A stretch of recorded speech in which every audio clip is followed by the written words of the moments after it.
Hello guys, तो कैसे हैं आप सब। उम्मीद करता हूं आप सभी अच्छे होंगे। मैं धीरज सर आज के इस वीडियो में आपको सिद्ध कराने वाला हूं या सिद्ध करना सिखाने वाला हूं। जैसे क्वेश्चन आपके सामने आते हैं, सिद्ध कीजिए कि √5 एक अपरिमेय संख्या है, या बोल दे सिद्ध कीजिए कि √5 एक परिमेय संख्या नहीं है।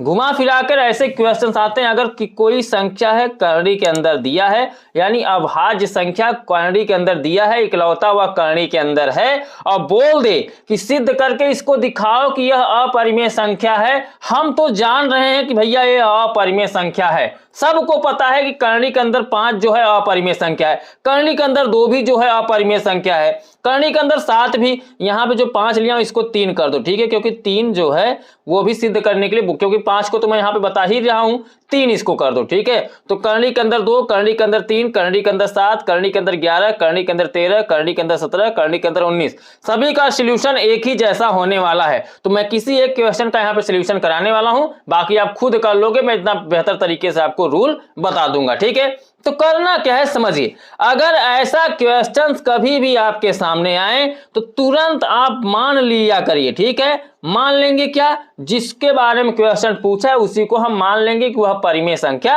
है। अपरिमेय के रूप में पूछता है तो हम परिमेय मान लेंगे, ठीक है। तो यहां पे लिखो माना, रूट में कितना है, करणी के अंदर कितना है 5, ठीक है।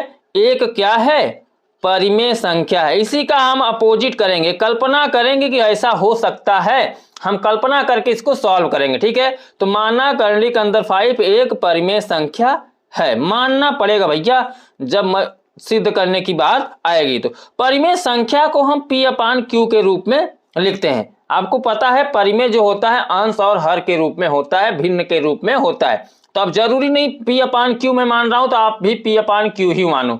आप मान सकते हो A/B भी मान सकते हो, X/Y मान सकते हो, M/N मान सकते हो, अंग्रेजी अल्फाबेट कुछ भी मान सकते हो अंश और हर के रूप में, ठीक है। या इकलौता कोई एक वर्ड A भी मान सकते हो क्योंकि उसके नीचे एक छुपा है, R भी मान सकते हो उसके नीचे एक छुपा है, कुछ भी मान सकते हो। तो मैं सिंपल सा तरीका यही मानूंगा, भिन्न जो होता है परिमेय संख्या जो होता है वह P/Q के रूप में होता है, तो हम P/Q के रूप में इसको मान लेंगे। मान लिया आपने यहां तक। चलिए अब आगे बढ़ते हैं।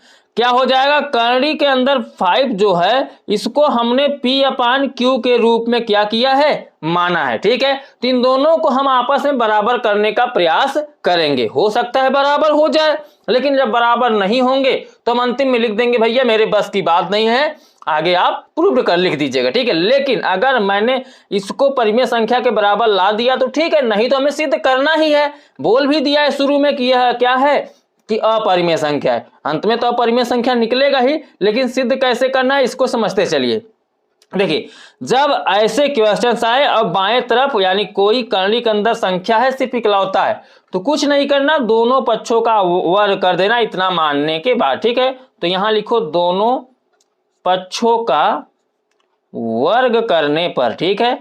तो वर्ग करेंगे, वर्ग का मतलब स्क्वायर लग जाएगा, ठीक है। यानी जो करणी के अंदर 5 है यानी रूट में स्क्वायर हो जाएगा, जो करणी के अंदर 5 का स्क्वायर हो जाएगा, और इधर क्या हो जाएगा P/Q का भी स्क्वायर हो जाएगा। इतना समझ में आया। देखिए किसी भी संख्या का स्क्वायर करेंगे यानी वह कितनी बार है, 2 बार है, तो इसको आप 2 बार लिख दो, यानी करणी के अंदर 5 इंटू क्या हो जाएगा, करणी के अंदर 5, यही ना होगा। और मैंने आपको बताया अगर जोड़ा मिलता है किसी चीज का तो इकलौता, देखिए करणी के अंदर वाली संख्याओं का करणी के अंदर ही गुणा हो जाता है। जैसे करणी है तो करणी ही लिखो, 5 का 5 में गुणा हो जाएगा, यानी 5 गुणते 5। और किसी भी संख्या का अगर करणी के अंदर जोड़ा बनता है तो करणी से क्या होता है, बाहर निकल जाता है। तो यहां पर अगर करणी के अंदर 5 का स्क्वायर करेंगे तो स्क्वायर से करणी कट जाएगा, बचेगा सिर्फ कितना, 5। वो कैसे समझो, करणी जो होता है जैसे करणी के अंदर 5 है, करणी का मान होता है 1/2 घात में, ठीक है। पहले से क्या है, घात 2 पहले से, 2 से 2 कटेगा तो 5 घात 1 बचेगा, 5 घात 1 का मान 5 ही होगा, ठीक है। और P स्क्वायर को हम क्या लिख सकते हैं, P इंटू P, ठीक है। और Q स्क्वायर को क्या लिख सकते हैं, Q इंटू Q, क्योंकि दोनों पे स्क्वायर लगाए तो स्क्वायर को हम तोड़ेंगे, यहां तक समझ में आया। चलिए अब जो यहां पे आपको एक क्यू दिख रहा है, एक पूर्णांक दिख रहा है, इसका इसके साथ क्या कर देना है, आपको गुना कर देना है सिद्ध करते समय। तो क्यू का जब 5 में गुना करोगे तो क्या निकलेगा 5q, और यहाँ पे ऊपर क्या है p इंटू पी यानी पी स्क्वायर ही कर दो और नीचे एक q। यहाँ पर ऐसा करना पड़ेगा। क्यों करना पड़ेगा? क्योंकि हमें सिद्ध करना है कि अपरिमेय संख्या है। तो अपरिमेय संख्या सिद्ध करने के लिए हमें ऐसा प्रक्रिया अपनाना पड़ेगा। ठीक है, यहां तक समझ में आया। अब क्या करोगे, ध्यान दो, जो बाईं तरफ मान आपको दिख रहा है ये 5q है, और 5q जो है यह एक क्या है, पूर्णांक है। ठीक है, और जो देखिए पी स्क्वायर अपान क्यू है, इनका कोई उभयनिष्ठ गुणनखंड नहीं है। कहने का मतलब यहाँ पर पूर्णांक अलग अलग होगा। इसका मान हम कोई अलग रख सकते हैं, इसका भी मान कोई अलग रख सकते हैं। अगर ये पूर्णांक आया है, ये भी पूर्णांक आया होता तो आपस में ये क्या हो जाता, बराबर हो जाता। या पी अपान क्यू के रूप में रहा होता तो ये आपस में बराबर हो जाता, लेकिन ये स्क्वायर में हो गया, इसलिए यह क्या है, आपस में बराबर नहीं है। तो आप लिखना चाहो ऐसे क्वेश्चन में थोड़ा सा एक लाइन हमें लिखना भी होता है, जब एग्जाम में पूछता है सिद्ध करने के लिए, तो आप बाईं तरफ को लिखो पहले। अतः हम लिख सकते हैं क्या, 5q जो है यह क्या है, एक पूर्णांक है। ठीक है, क्योंकि 5 है, q की जगह पर 1 2 3 4 5 चाहे जो वर्ड रखोगे कोई ना कोई पूर्णांक ही निकल के आएगा, इसलिए लिख सकते हो आप एक क्या है, यह पूर्णांक है।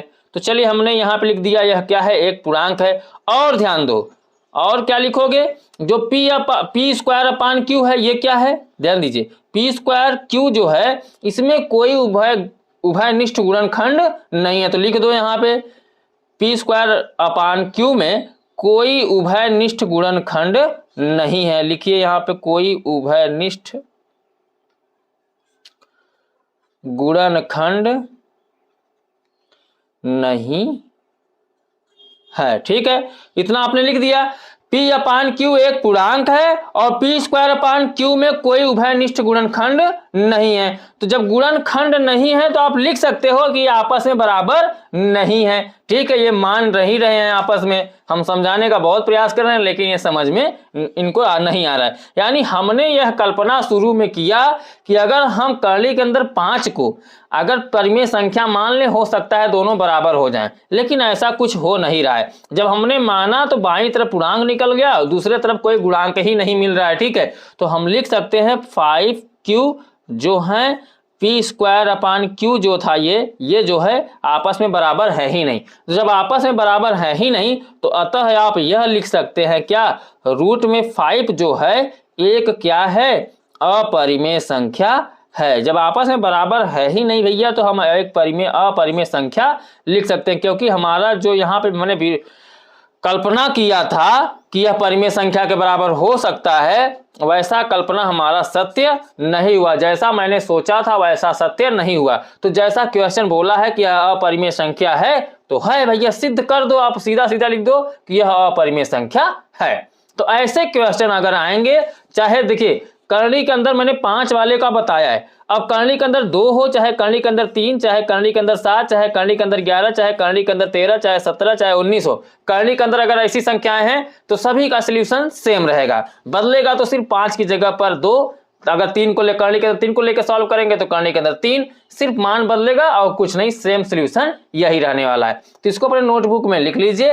इस वीडियो में बस इतना ही। वीडियो पसंद आया हो तो लाइक करके ही जाइएगा, क्योंकि वीडियो बनाने में काफी मेहनत लगती है और आप तक पहुंचने में वीडियो को काफी समय भी लगता है, इसलिए वीडियो को लाइक कर दिया करिए। और चैनल पर नए हो तो चैनल को सब्सक्राइब करके इस चैनल से जुड़ जाइए, क्योंकि इस चैनल पर आपका अगर यूपी बोर्ड से है तो 6 से लेकर 12वीं तक का मैथ का फ्री में पूरा कोर्स कराया जा रहा है।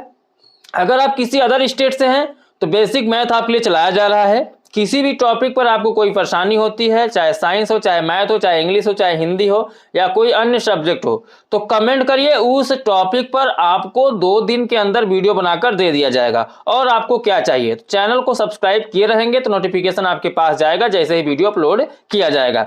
तो बेसिक मैथ आप इस चैनल के माध्यम से पढ़कर अच्छी तैयारी कर सकते हैं। ठीक है, तो इस वीडियो में बस इतना ही। हम आपसे मिलेंगे अब अगले वीडियो में, तब तक के लिए बाय बाय, जय हिंद, जय भारत।